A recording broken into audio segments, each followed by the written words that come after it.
Have you ever wished you could have a Bronx childhood reunion with your friends, your classmates, and your memories? Well, now you can.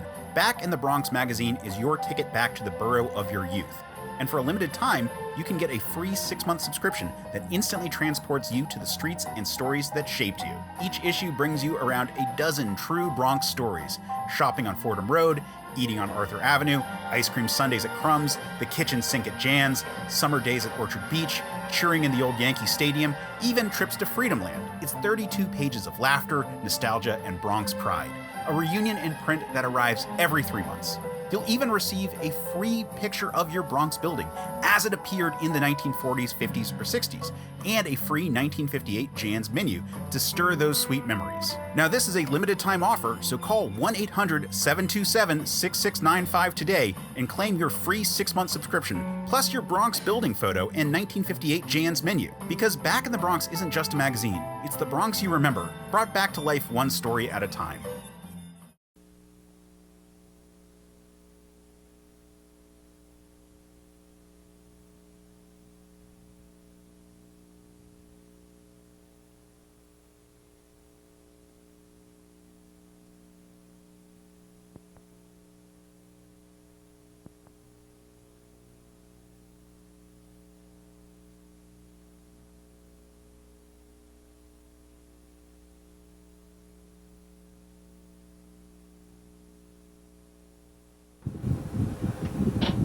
We open with a quick look at the discontinuation notice posted in the cars of the 2nd Avenue elevated trains in 1942. The portion north of 59th Street had already been eliminated in 1940, but the section from South Ferry to 59th Street and across the Queensboro Bridge continued to run for another 2 years. Here we are looking at the South Ferry station from street level. The 9th Avenue L and 6th Avenue L had their own platform here, and that had already been torn away for the most part by the time these views were made. This is during the last week of operation of the 2nd Avenue L. The 3rd Avenue L, which also shared these tracks from here to from here to Chatham Square, would continue to operate until 1950. But we're looking at a northbound 2nd Avenue L train leaving South Ferry, heading around the sharp curve onto Front Street.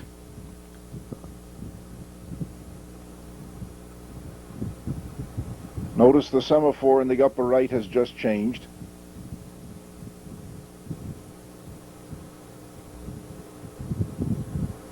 The west side and the east side elevated lines each had their own platforms at South Ferry, comprising one island platform and one outside platform each. We're riding in a 2nd Avenue elevated train from South Ferry up to the first station, Hanover Square. A view of the stained glass windows in the station, built in the 1870s. Fulton Street Station and Franklin Square Station. Notice the BMT elevated train on the Brooklyn Bridge directly overhead. Franklin Square Station was directly under the Brooklyn Bridge on Pearl Street, and the north of Franklin Square, the 2nd Avenue and 3rd Avenue elevated lines diverged. The 2nd Avenue L stayed on the main level. The 3rd Avenue L moved into the middle and rose to the upper level of Chatham Square.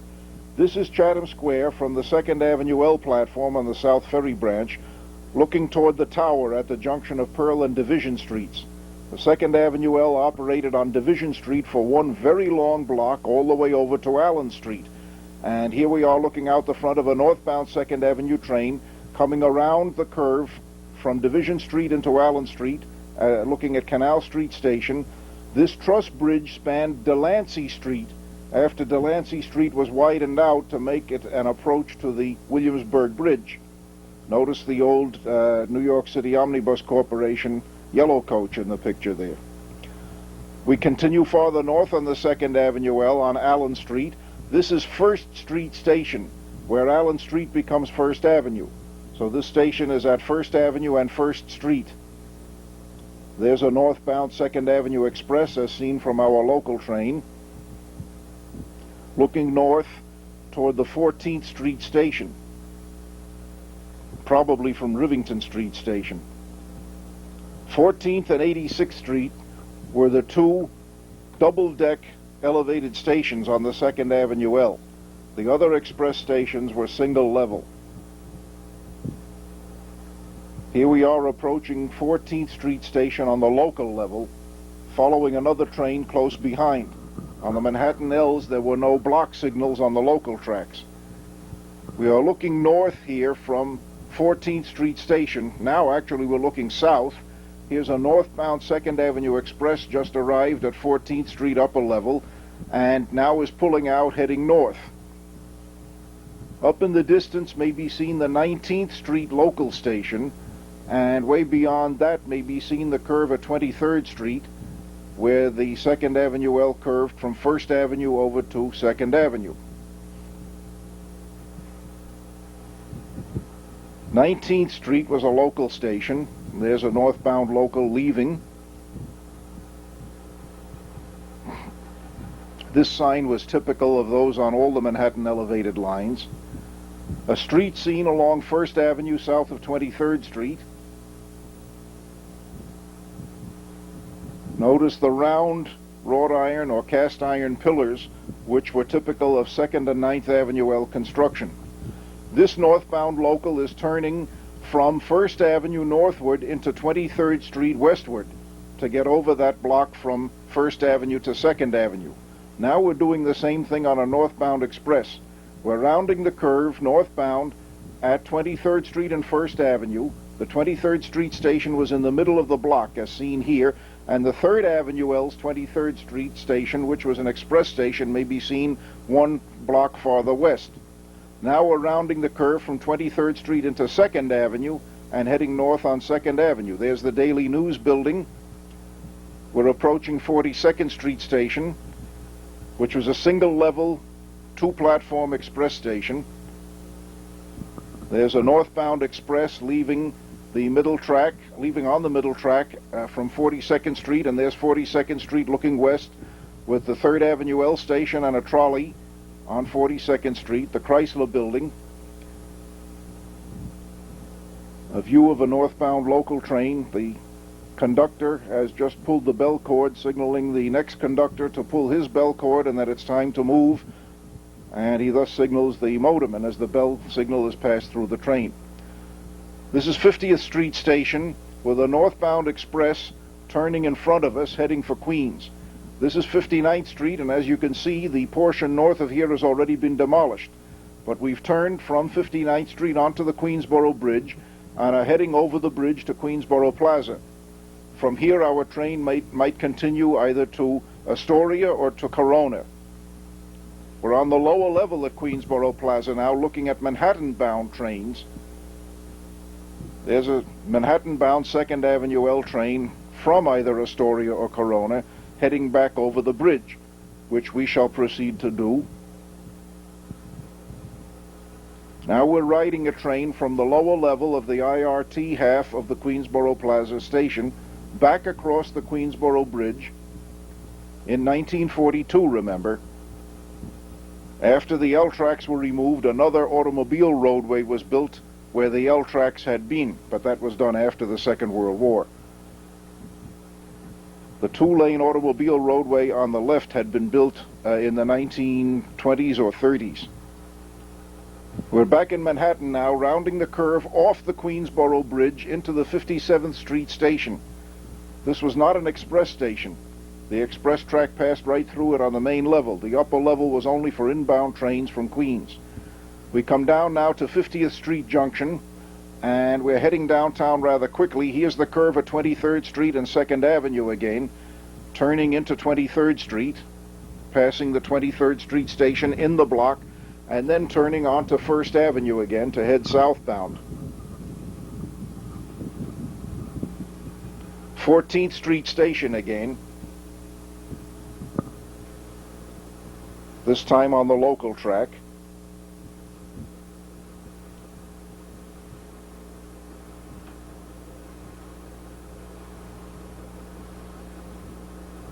Looking southward from the 14th Street lower level, passing Canal Street Station as we turn onto Division Street from Allen Street and head back over to Chatham Square.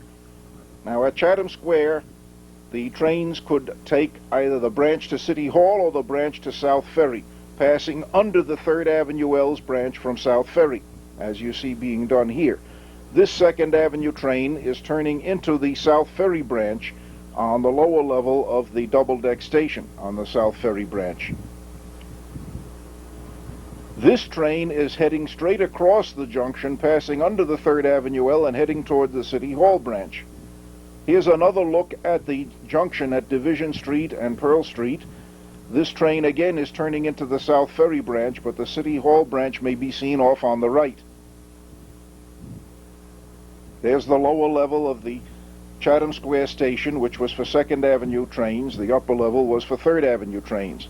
And heading south, the two levels merged and the 2nd and 3rd Avenue tracks joined at Franklin Square, right under the Brooklyn Bridge. We have two views of that arrival at Franklin Square station.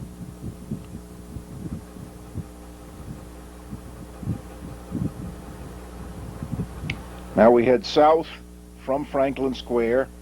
The next station would be Fulton Street, then Hanover Square, and then South Ferry again.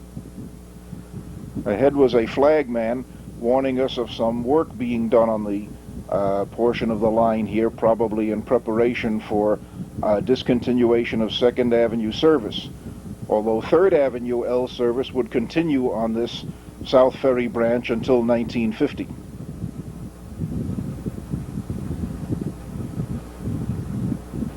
Here's a northbound work train on Pearl Street in the financial district, and a southbound 2nd Avenue local. You can see the discontinuation notices posted in the side windows.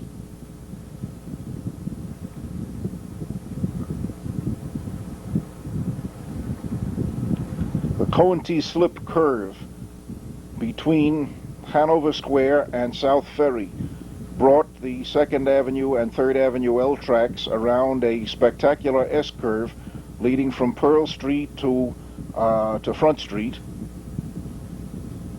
And as the dwarf signal changes there, we move down into the South Ferry station for the last time and conclude our look at the 2nd Avenue L in color in 1942.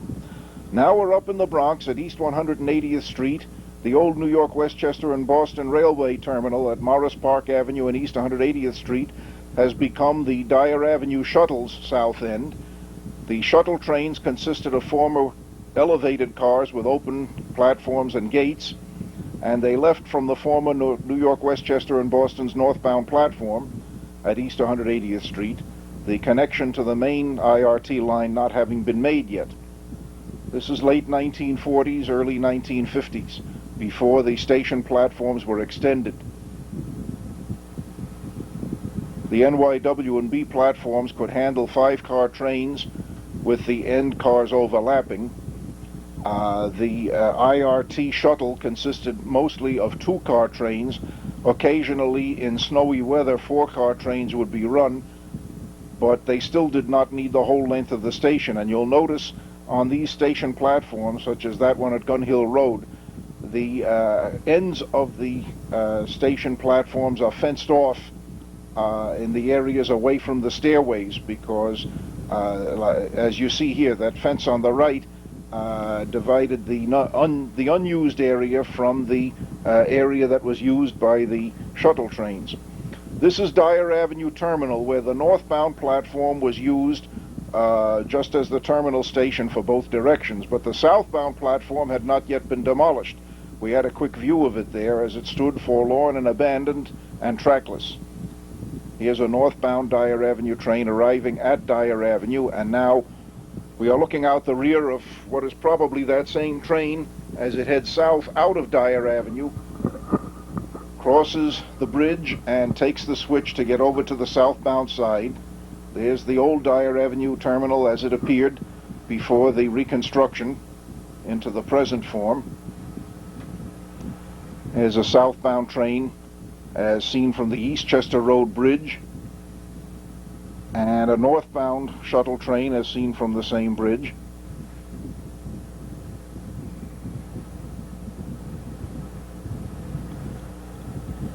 We are looking at the Dyer Avenue shuttle coming southbound into the 180th Street NYW&B terminal.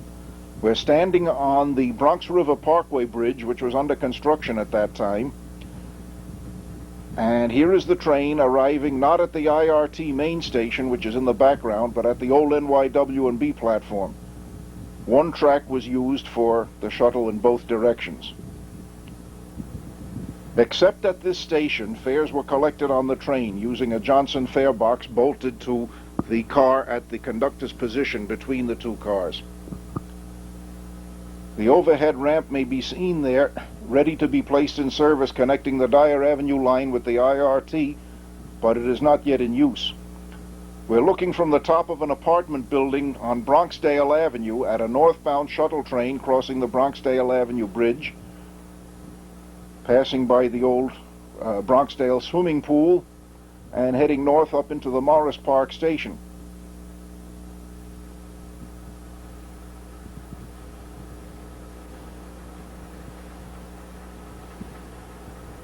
The Morris Park station had 3 levels. An entrance from Colden Avenue at the southern end, which was never used or very seldom used, a main level with the tracks, and an entrance from the Esplanade up at the upper level, which was the main entrance for years. Now we're leaving from 180th Street, the old NYW&B terminal, looking out the front of a train, showing the old track arrangement that brought southbound trains into the same platform. And we're heading north past the yard trackage, which had been the New York, Westchester, and Boston's Unionport yards and shops. Some of the tracks were still used by the IRT for car storage, as you can see on the right. There's the old yard office building, and beyond it the NYW&B's Unionport repair shop building, which was used by the New York City Transit System for many years. On the left may be seen the ramp, which by the early 1950s had already been built to connect the southbound Dyer Avenue line with the southbound IRT main line, but it is not yet in service, as the view of the track on the left shows. Now we continue northward past the Unionport shop area. In the distance is the Morris Park station. On the left, the white building is the Bronxdale swimming pool at Bronxdale Avenue.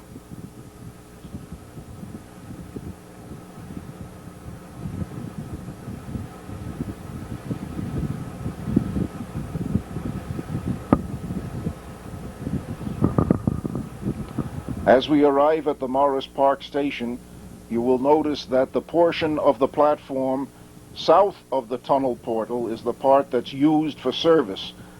The portion of the station platforms in the tunnel at that time was fenced off so that the public would not await a train there and then be disappointed to find that the train stopped at the other part of the station south of the fence. There's the fence just plainly visible on the right as we head into the tunnel.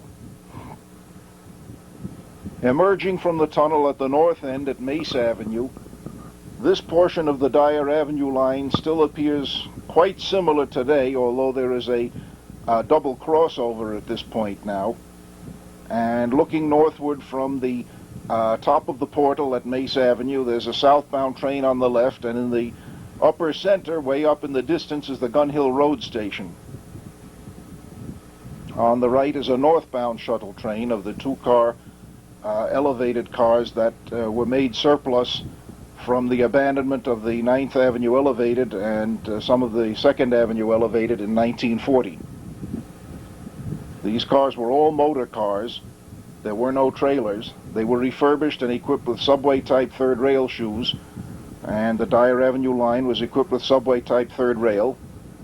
This is Baychester Avenue as a southbound train arrives back at a time when this portion of the Bronx appeared much more rural. Here's Holler's Ice Pond, long since filled in. The Holler family used to cut blocks of ice from this pond in the wintertime and supplied ice to homes and shops all over the Bronx. 222nd Street, as it was in those days, with a southbound dinky, as we used to call the 2-car shuttle trains, passing over the bridge through what was then a very rural section of the northeast Bronx. Today it's much more built up.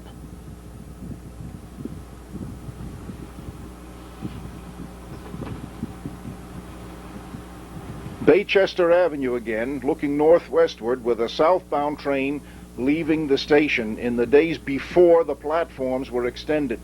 When the platforms were extended to accommodate 10-car subway trains, the southern end of the Baychester Avenue southbound platform came almost to the old NYW&B Baychester Avenue Tower, which you saw at the upper left there very briefly. The tower has since been demolished, but the foundations can still be seen just south of the south end of the present platform.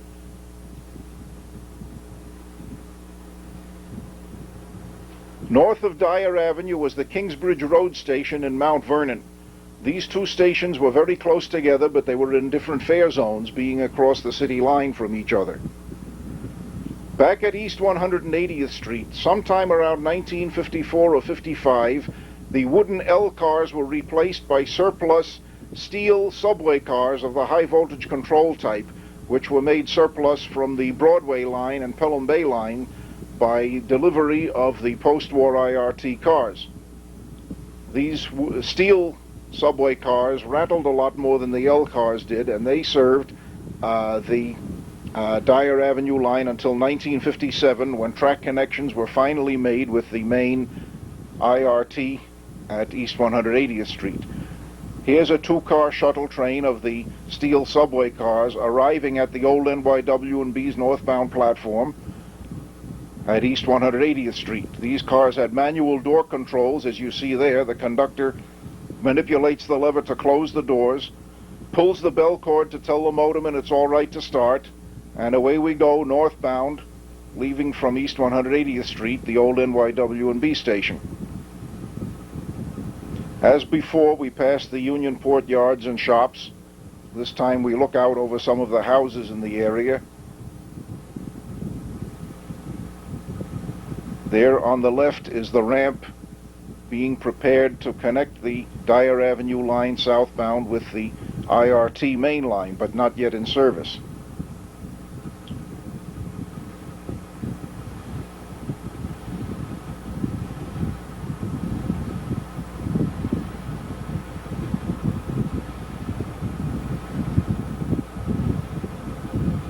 Approaching Morris Park Station again,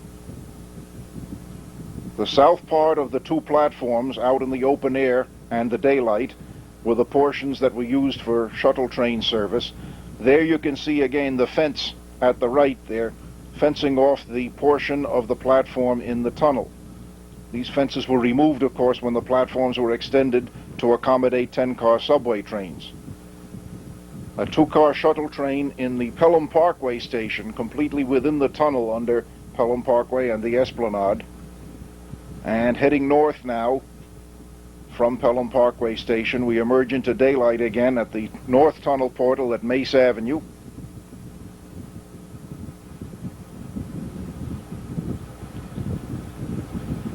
A northbound train emerging from the tunnel portal and heading up toward Gun Hill Road.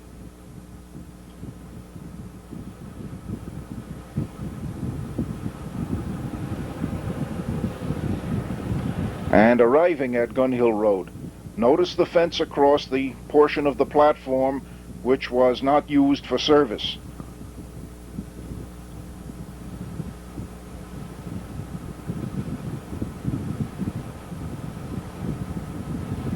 There's the Johnson fare box, which was mounted in the train in the vestibule of the cars to collect fares at all stations except East 180th Street. Looking north from Eastchester Road at a train heading northbound, and this train is approaching Baychester Avenue station, again with part of the platform fenced off, the portion near the stairway being the portion in use.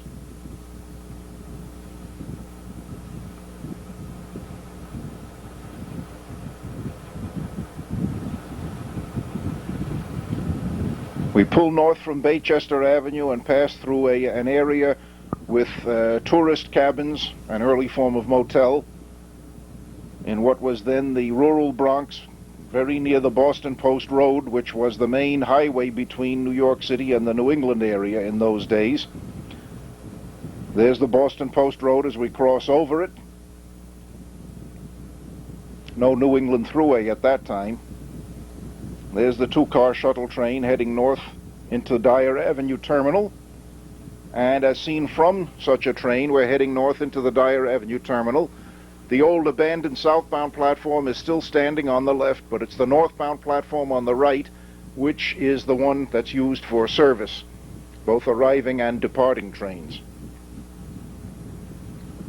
Notice the fence again on the right, which fenced off the farther part of the platform away from the stairways. A northbound train arrives and departs from Dyer Avenue. Have you ever wished you could have a Bronx childhood reunion with your friends, your classmates, and your memories? Well, now you can. Back in the Bronx magazine is your ticket back to the borough of your youth. And for a limited time, you can get a free 6-month subscription that instantly transports you to the streets and stories that shaped you. Each issue brings you around a dozen true Bronx stories. Shopping on Fordham Road, eating on Arthur Avenue, ice cream sundaes at Crumb's, the kitchen sink at Jan's, summer days at Orchard Beach, cheering in the old Yankee Stadium, even trips to Freedomland. It's 32 pages of laughter, nostalgia, and Bronx pride. A reunion in print that arrives every 3 months. You'll even receive a free picture of your Bronx building as it appeared in the 1940s, 50s, or 60s, and a free 1958 Jan's menu to stir those sweet memories. Now, this is a limited time offer, so call 1-800-727-6695 today and claim your free 6-month subscription, plus your Bronx building photo and 1958 Jan's menu. Because Back in the Bronx isn't just a magazine, it's the Bronx you remember, brought back to life one story at a time.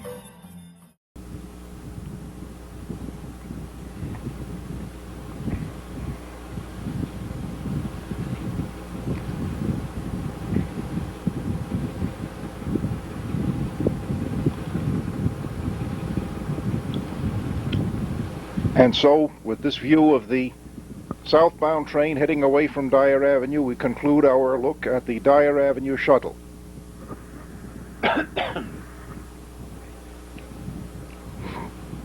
Now let's go over to another part of the Bronx and Manhattan for a look at the Polo Grounds shuttle, which was the remains of the 9th Avenue and 6th Avenue elevated line.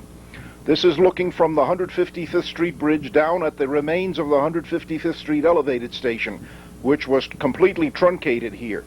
In the days when the 6th and 9th Avenue Ls were running, there were stairways with entrances from the McCombs Dam Bridge, the 155th Street Bridge, down to both L platforms.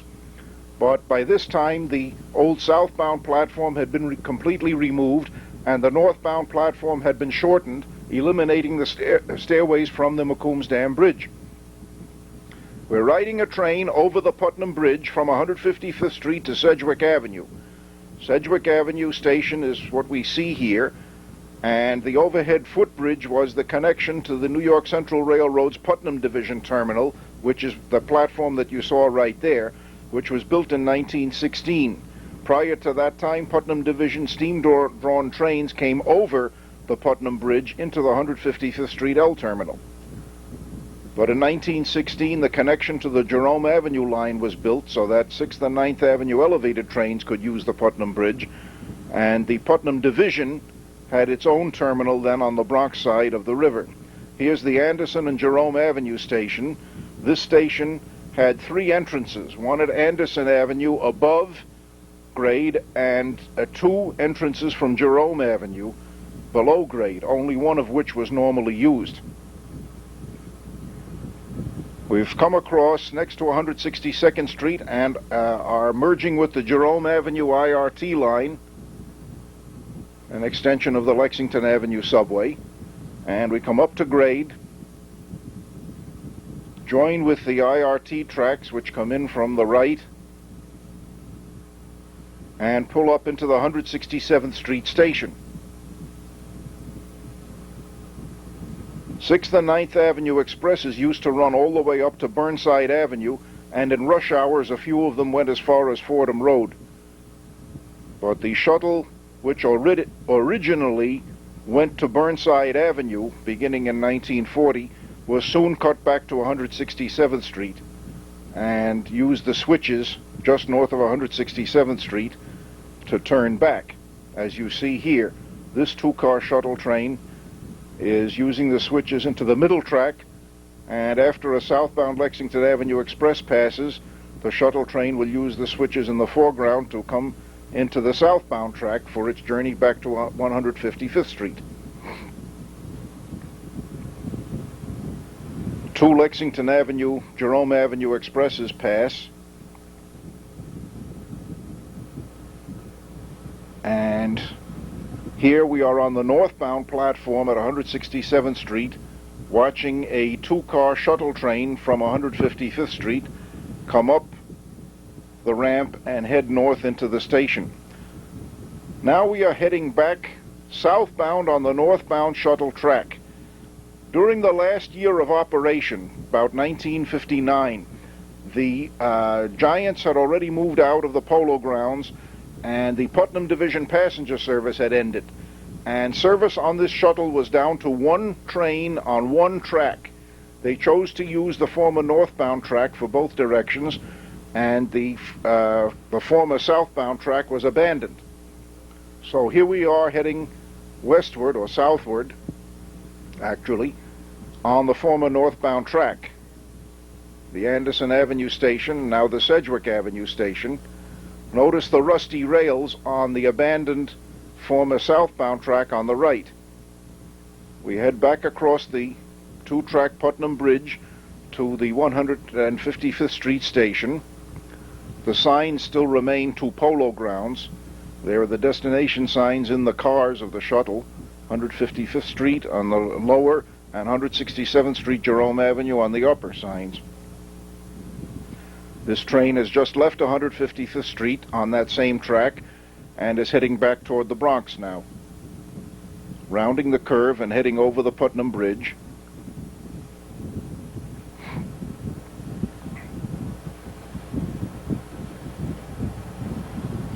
And into the Sedgwick Avenue station. Here we are at Sedgwick Avenue, watching a four-car train approach northbound. This scene was taken before the southbound track was abandoned, and the four-car train was run during a week, I believe in 1958, when the Jehovah's Witnesses had a huge convention in Yankee Stadium. The additional cars were used on the shuttle in order to accommodate the crowds of conventioneers.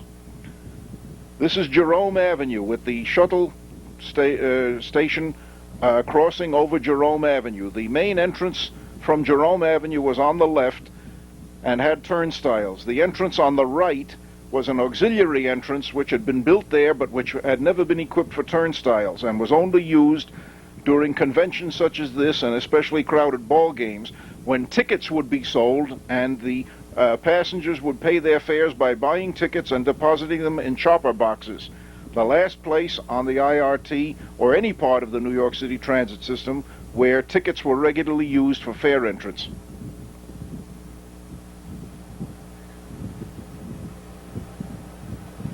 Between the Jerome Avenue station and the IRT's Jerome Avenue line, at this point on River Avenue, the shuttle structure paralleled 162nd Street and turned northward into the IRT's Jerome Avenue line. There is a southbound IRT Lexington Avenue Express on the upper level, passing over the junction with the old 9th Avenue L, now reduced to the 155th Street Polo Grounds shuttle. Here's that four-car train again, and apparently the service had already been cut back to just the one train on one track, because the four-car shuttle train is heading southward on the northbound track, dipping under the main IRT Jerome Avenue line, turning through the park just north of 162nd Street on the former northbound track and heading into the Anderson and Jerome Avenue stations. This was another station with three levels: the track level in the middle, Anderson Avenue up above, and Jerome Avenue down below. Notice the lineups of buses there during this convention week when the Jehovah's Witnesses convention was held at Yankee Stadium. The 4-car train operated probably late in 1958 or in 1959 because the service was here reduced to one train shuttling back and forth on what had been the northbound track. Looking east from the Anderson Jerome Avenue stations, we see the shuttle train approaching, and you can see on the left the stairway down to the main Jerome Avenue entrance, and in the distance where the 3 transverse light bulbs are, the auxiliary entrance from the east side of Jerome Avenue, which was open at this time. Sedgwick Avenue station again, still with the train service reduced to one train on one track. There's the footbridge leading to the abandoned Putnam Division station, which is out of the picture to the left. Notice the rail fans standing on the sandbox there, capturing pictures of the one-track operation, which they knew was soon going to end completely. There's the Polo Grounds as we come around the curve off the Putnam Bridge and head down into the one remaining platform of the 155th Street station. You can see here how the platform had been shortened. Originally, that platform and its companion on the other side had extended down to the 155th Street Bridge, with stairways leading from the bridge to the platforms with turnstiles and entrances, as well as entrances from the street level. This was one very busy station in the days of the elevated train service. To mitigate the loss of the L service, the New York City Transit System instituted a paper transfer at 155th Street to the 155th Street station of the IND Concourse subway. There's a quick glimpse of that later on as the camera swings around to it. These are various views from the 155th Street station looking toward the Bronx. There's a New York Central commuter train southbound on the other side of the river, composed of multiple unit cars built in 1950. And here are the remains. There's the subway entrance down at street level, from which a paper transfer was issued to the shuttle. And there's a shuttle train heading out of 155th Street over toward the Bronx, crossing the Putnam Division, most likely in 1959. A round Manhattan boat passes under the Putnam Bridge and brings an end to our look at the Polo Grounds shuttle. Now let's go over to the 3rd Avenue L in Manhattan and the Bronx. Between 1950 and 1956, the 3rd Avenue L used, in addition to the Manhattan elevated cars, trains of BMT Type Q, or Queens cars. These BMT cars had been rebuilt from open gate cars built in the 1900s and 1910s. They were rebuilt into enclosed cars with sliding doors and multiple unit door control in 1938 for service on the Corona line from Queensboro Plaza to the New York World's Fair of 1939 and 40. They remained on the Flushing line in service between Queensboro Plaza and Main Street, Flushing, until 1950, when they were brought over to the IRT, equipped with trucks from the motor cars of the former wooden-bodied IRT subway cars, which had seen service on the 2nd and 3rd Avenue Ls, and the Q cars then replaced the old IRT wooden-bodied subway cars in express service. We've come down from the Bronx from around 166th Street. We're leaving 149th Street, looking out the back window of a train, heading around the curve at 144th Street into the 143rd Street station. The Q cars were used primarily for express service in morning and evening rush hours, and like their predecessors, the IRT wooden-bodied subway cars, they were considered too heavy to carry passengers on the local tracks. Therefore, they had to deadhead on the local tracks to reach their starting points for express service. Since the Manhattan elevated lines had no yards in downtown Manhattan, the trains had to be deadheaded down the local tracks for the evening rush hour from the uptown yards, and deadheaded back to the uptown yards in the morning rush hour. All this deadhead operation was very labor intensive, used a great deal of electric power, and was one of the reasons why the New York City transit system wanted to eliminate this operation. This is the 138th Street station, and now we're looking at a southbound train heading from the Bronx into Manhattan over the 2nd Avenue Bridge, which was a two-level bridge with two tracks on each level. A southbound local of Manhattan elevated cars comes around the curve over the New Haven yards from 133rd Street station to the bridge.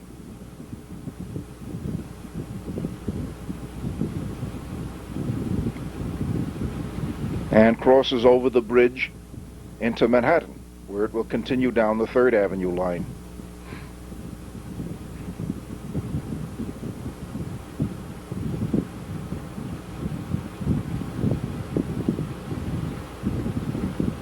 A northbound local, as seen from the main level of the bridge heading away from us over the 133rd Street New Haven Railroad yards, south of 132nd Street actually, and a southbound train approaching from the 133rd Street station around the curve over the yards and over the bridge. Here's a train of Q cars, as rebuilt for IRT operation, still with the high clear stories on the roofs. Clear stories would not be lowered on these cars until they were returned to the BMT for service on the Myrtle Avenue elevated, but that's a story for another time. For now, these BMT Q cars were coupled into trains of 3 cars each, motor, trailer, motor, and for express service they were used in 2 trains connected to form a 6-car train.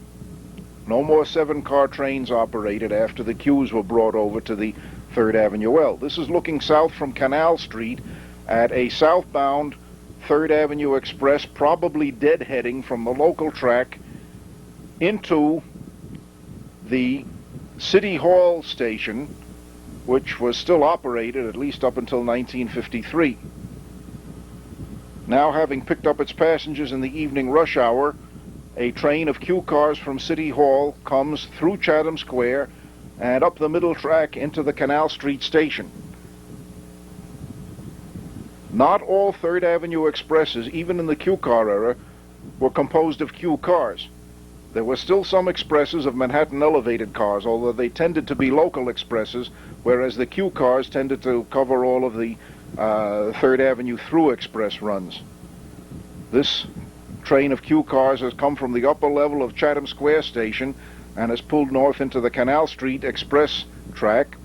Now we're heading north on the L with a southbound train of Q cars deadheading downtown, and we're riding the express track through 34th Street station, still with its overhead footbridge, left over from the days when there was a shuttle from the 3rd Avenue L over to the Long Island Railroad ferries at the East River. That train of Q cars there was another southbound deadhead run, passing right through 34th Street without stopping. This is way up at the northern end of the Manhattan portion of the 3rd Avenue L at 129th Street. The large complex of platforms has already been torn down, leaving just 2 platforms, which were abandoned at the time and used only by workers. This train of Q cars has turned off 3rd Avenue on the upper express level, is headed across 129th Street, and is now turning onto the 2nd Avenue Bridge in order to head over to the Bronx. On the far right may be seen the stubs of the 2nd Avenue elevated on both levels, where the 2nd Avenue L structure had been cut away. Looking from the sidewalk on the main level of the bridge, we see a northbound 3rd Avenue Express of Q cars. Has just come off the bridge and is heading over the New Haven Railroad's Harlem River freight yards and around the curve into the 133rd Street station. Now let's do that same thing from a moving train. We've left 125th Street upper level and are headed northbound on the 3rd Avenue L Express. We're crossing along 129th Street and turning from 129th Street into the upper level of the 2nd Avenue Bridge over to the Bronx.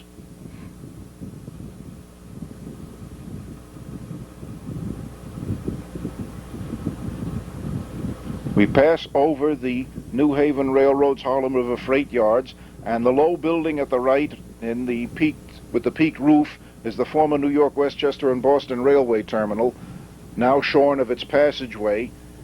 North of the 138th Street station, we see a ramp leading from the upper level to the lower level in between the main tracks. Notice that the rails are all corroded here. That ramp had not been used for many, many years, but would soon be used again when the middle track at 149th Street was bridged over to make a wide continuous platform in preparation for abandonment of service south of 149th Street. We're looking at a train leaving 143rd Street station. The stump of the abandoned Bergen Avenue connection was just seen on the right, and this train is turning from the private right-of-way onto 3rd Avenue. And as it makes the turn from 143rd to 144th Streets, it descends to main track level. Now here is the 149th Street station with the center track still in use, safety striping still in place and appears to be fresh. Southbound expresses in the morning and northbound expresses in the evening would use the middle track, and local expresses would cut over to or from the local track north of 149th Street. Through expresses would continue up to Tremont Avenue on the middle track. Now we are leaving 138th Street upper level northbound and swinging over into that ramp which had been put back in service in 1954 or early 1955 to bring 3rd Avenue through expresses down to the local level, forcing them to share trackage with the local trains from 143rd Street to north of 149th Street. This train of Q cars is a northbound express which is on the local level approaching 149th Street, and there's a quick view here of the construction showing the bridging over of the former express track pit at 149th Street, as you can see there. North of 149th Street, the through expresses moved back into the middle track.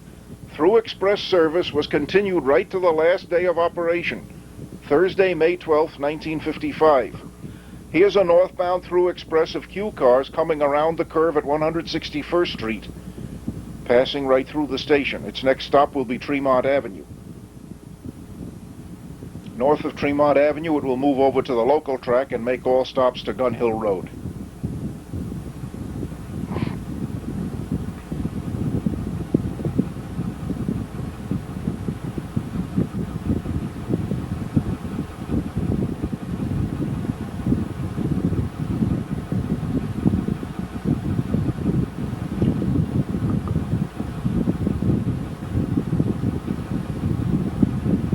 A northbound train of Q cars on a through express passes a southbound train of Manhattan cars on a downtown local at the 161st Street S curve.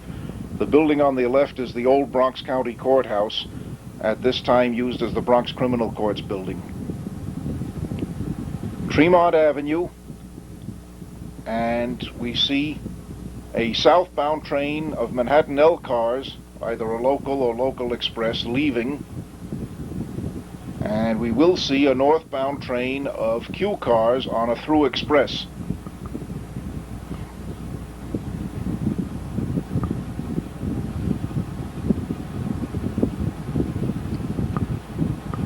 Occasionally a train of Manhattan elevated cars would be used on a through express, but usually they were used only on the local expresses, which made all stops north of 149th Street. When the Q cars were brought over to the IRT, the classification lamps had to be moved from the outer parts of the roof to the clear story of the roof so that they would not interfere with the overhang of the IRT platform canopies. This is another northbound train of Q cars on a through express pulling into Tremont Avenue.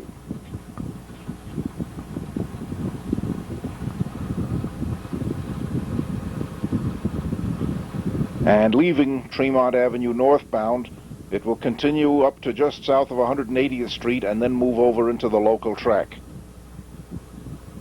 Hopefully that local train on the local track will wait for it to do so. Yes, you see that being done here. Now let's head back downtown.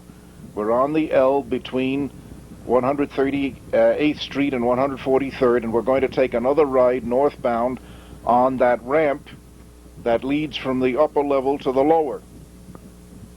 The reverse operation was done in the morning rush hour, of course, with express trains using the local track at 149th and 143rd Streets, and then moving upgrade to the express level on this ramp. We're on a northbound 3rd Avenue local or local express. We've just left 156th Street station and are heading around the curve that 3rd Avenue follows to get over to 161st Street. The trains on the middle track there are in layup, so this is either midday or a Saturday or a Sunday. After the closing of the 179th Street yard, the middle track had to be used for layup trains on weekends and in off hours. In effect, the middle track became the yard track, except during rush hours.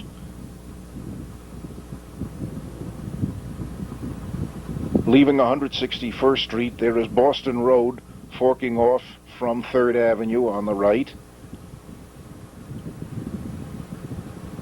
We began our journey on the 3rd Avenue L in this area in the 160s, and we will end it here with a last look at a train of Manhattan L cars, and having seen the Q cars on this line during the 5 years they ran here, we will bring the trip to an end. There's the 166th Street station. The Q cars were used on the 3rd Avenue L in the Bronx, north of 149th Street, for about a year after the 1955 abandonment of the portion of the line south of 149th Street. Then the Q cars were replaced with steel IRT subway cars, which made twice as much noise. How well I remember that. So we bring to an end this film of various different Manhattan elevated lines, and we hope you have enjoyed it. Have you ever wished you could have a Bronx childhood reunion with your friends, your classmates, and your memories? Well, now you can. Back in the Bronx magazine is your ticket back to the borough of your youth.